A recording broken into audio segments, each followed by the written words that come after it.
pada saat kapasitas kita masih pemula, ya, kita harus sadar diri.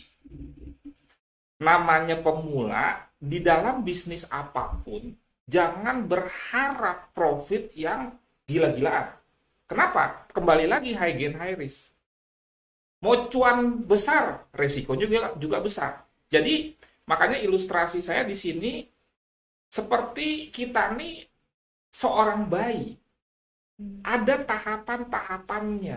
Makanannya juga makanan yang lunak-lunak dulu. Jadi, saya hanya mau mengingatkan, kalau kita baru masuk dunia trading, kita harus sadar diri bahwa kapasitas kita pemula. Bukannya saya sotoy nih, ini kan justru untuk melindungi dana Anda. Iya. Supaya apa? Supaya jangan berdarah-darah dulu.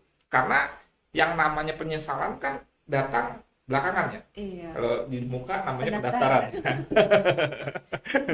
Nah, supaya jangan itu dulu. Karena saya pernah mengalami sesuatu yang buruk pada saat saya memulai trading forex gold online dengan tidak benar. Bahkan saya hampir kepahitan menyalahkan trainer, menyalahkan broker, cari kambing hitam. Akibat saya tidak mengetahui, bukan mengetahui, sebetulnya udah tahu ya. Tidak memahami bahwa kapasitas saya masih pemula. Oleh karena itu, sekali lagi, sadar dirilah, berarti mengutamakan keamanan. Lanjut ke slide berikutnya, kita loncat sedikit, bahwa rasa tenang senang kita nih tergantung lot. Kalau Anda entry 10 lot dengan 1 lot itu kan rasanya beda. Sekarang kita masih levelnya pemula, mentalnya belum kuat. Makanya lot itu perlu diatur. Artinya sekali lagi jangan langsung besar lotnya, tapi bertahap. Seperti kita pesan barang pada saat membuka bisnis sektorial. Ambil barang dari supplier kan, nggak langsung 1 ton. 1 ton itu kan 1000 kilo ya. Nah, 100 kilo dulu. Mampu jual, naikkan 200 kilo, 300 kilo. Saya selalu bilang, orang kalau udah pintar, apapun bisa yang dilakukan. Masalahnya waktu belum pintar. Jangan sampai babak belur dulu akibat uangnya habis, baru belajar. Nanti setelah belajar pintar, uangnya udah gak ada. Oke, jadi itu penting disadari. Selanjutnya, karena waktu ya, masuk konsep mengenai winning rate dan risk and reward. Apa sih winning rate? Apa sih risk and reward? Nah, ini penting. Kenapa? Karena pemikiran para pemula sering ke arah winning rate. Saya sering sekali nih ditanya begini, Coach, winning rate Anda berapa? Seperti itu. Apa sih winning rate? Winning rate itu akurasi atau prosentase atau tingkat kemenangan profit dibanding dengan kekalahan. Jadi intinya begini, misalkan kita 10 kali entry, berapa kali kita profit, berapa kali kita loss. Kalau 8 kali kita profit, 2 kali kita loss, itu yang disebut dengan winning rate-nya 80%. Pemula sering fokusnya ke winning rate. Dia anggap kalau winning rate-nya tinggi, maka hasil akhirnya profit. Padahal enggak. Oke? Sebelum kita bahas tuntas, kita selesaikan dulu masalah istilah perbedaannya. Risk and reward apa sih? Risk and reward itu perbandingan antara kerugian atau stop loss dengan keuntungan atau take profit, baik dalam PIP atau nominal uang. Jadi misalkan gini, kalau Vira dagang, kalau misalkan berhasil menjual, untungnya berapa?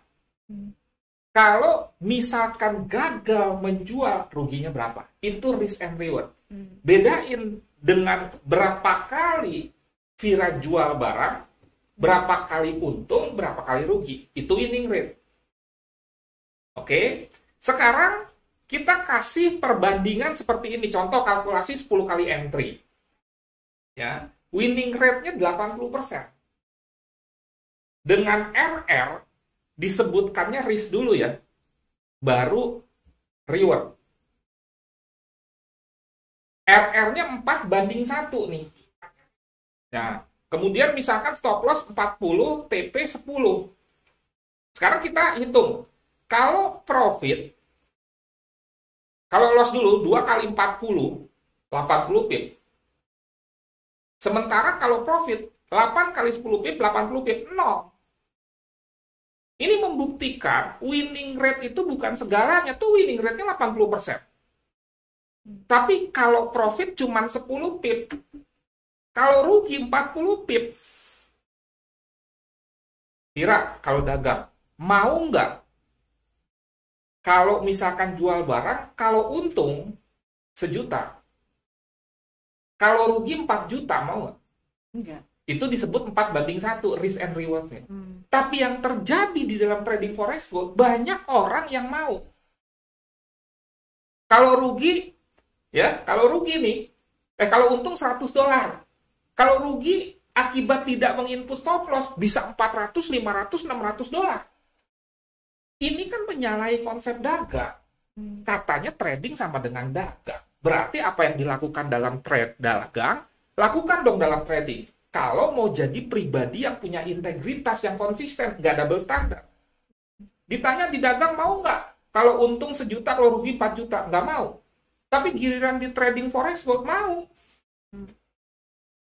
Sehingga menimbulkan mindset yang salah, terbukti. Banyak sekali yang tanya ke saya soal winning rate. Saya bilang, winning rate saya 60%. Ah, payah, katanya begitu. Tapi tunggu dulu. RR-nya 1:2. Jadi kalau rugi 50, kalau profit 100. Winning rate 50-50 saja. Jika ROR-nya 1:2, sudah profit nggak akumulasinya? 5 kali rugi, 5 kali menang. Tapi kalau rugi 50-50, 5 kali 5 berarti 250. Tapi kalau menang 100. 100 kali 5, 500. Akumulasikan profit. Nah, makanya di sini dalam kaitannya dengan money management, kenapa banyak orang money managementnya kurang bagus? Akibat fokusnya ke winning rate, bukan risk and reward.